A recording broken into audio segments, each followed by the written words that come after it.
My name is Matt Edens. I've been coming to Victory off and on for 2.5 years or so since I met my now wife. Got married in April and been more normal, or regular here, I should say, since then. And just starting to get plugged in now. I grew up in a Christian home. Kind of the regular American Christian story, you know. Went to church ever since I was born, and loving parents that love Jesus, and went to Christian school, stuff like that. Got married at 21 and immediately knew that wanted kids. Also knew I wanted to adopt, and so ended up having 3 biological children, and was a foster parent for 5 years, and adopted through the system there. Always been involved in the church too, helping with worship and leading small groups and different things like that. Just always wanted to serve the Lord with my life. In 2016, things began to kind of crumble beneath my feet. Went through a divorce. My brother-in-law passed away in a freak accident about a year later. And then in 2020 is when just my world just shattered.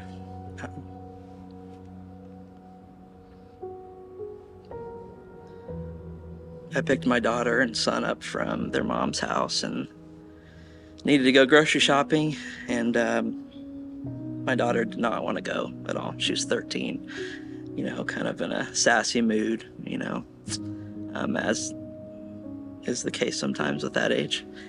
And wasn't anything normal, or unnormal, I'm sorry. It wasn't anything unnormal to let the kids stay home a little bit by themselves if I'm just running out for an errand or something. So I was like, Livia is her name. I said, Livy, can you please just come with us to the store? I really want to spend time with you, even if it's just going to the grocery shopping. She's like, no, Dad, I want to go home. I want to go home. And so I let her go. My son and I went to the store, and I just felt like something was off. So I remember my son even wanted to go to the toy aisle, and I was like, no, dude, we need to get home. We need to get home. I don't feel good about this. So we got home, and my daughter wasn't where she normally would be. So I started to call for her. No answer. And I went up to her room and found her on the floor, convulsing, and 911 was called, and I gave her CPR until the paramedics showed up. We got to the hospital, and they tried for hours to keep her going, and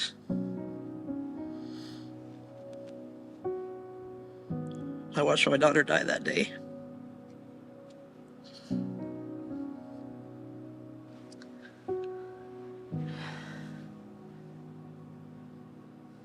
You know, there's nothing like having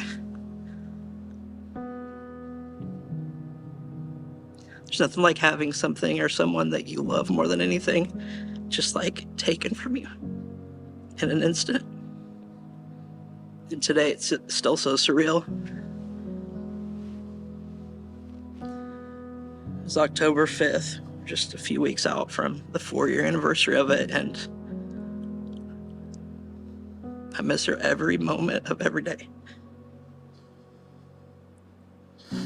She was a love of my life, you know? I was leading worship at a church as a part-time job at the time. The church was incredible, you know? They're like, Matt, take whatever time you need. Like, even if you can't come back, we get it. But I felt like this strong declaration from the Lord saying, you have to go back soon. Not just go back, but like, I want you there now. So I told my pastor, and he's like, Matt, like, are you sure? Like, you don't need to come back, man. Like, I wouldn't, you know? And trust me, I didn't want to. You know, it was the last thing I wanted to do was step in the walls of a church. because I didn't understand. I'd like, my whole life was about serving the Lord. My whole life was about loving Jesus and showing people Jesus' love. And to just have my life just seemingly destroyed was unbelievable. I think sometimes, like, the best we can do is desire to desire God, And I was trying with all I had to desire. And I knew I needed to obey. For whatever reason, whether I wanted to be there or not, I needed to obey. So literally like 2 weeks after she passed away, I was leading worship again. Directly after the service, this man came up to me and he was just like weeping. He's like, Matt, I didn't think we'd ever see you again. And I wouldn't blame you. He's like, I can't believe you're choosing to worship during this time. And that's when I knew, that's why God called me to do that, So I've really learned from that when we choose to obey, when we choose obedience, regardless of the circumstance, like, God honors that and is glorified through that. Losing a loved one, like specifically a child, is scientifically shown to be the most stressful thing a human can endure. And unfortunately, I know that by experience, so many people don't know what to say when tragedy strikes someone they know or they care for. So many people are like, oh, everything happens for a reason, stuff like that. I don't know. I tend to not agree with that statement. I appreciate the platitudes and stuff, but some things just happen because we're in a fallen world.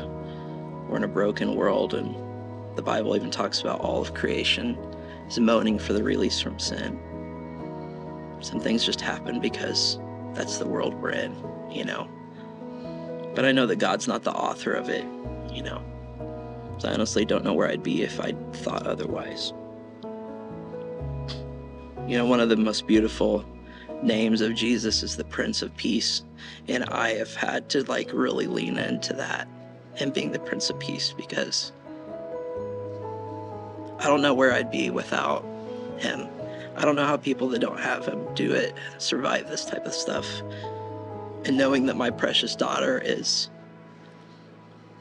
being held in the arms that created her, I don't know where I'd be if I didn't know that, with all that I am.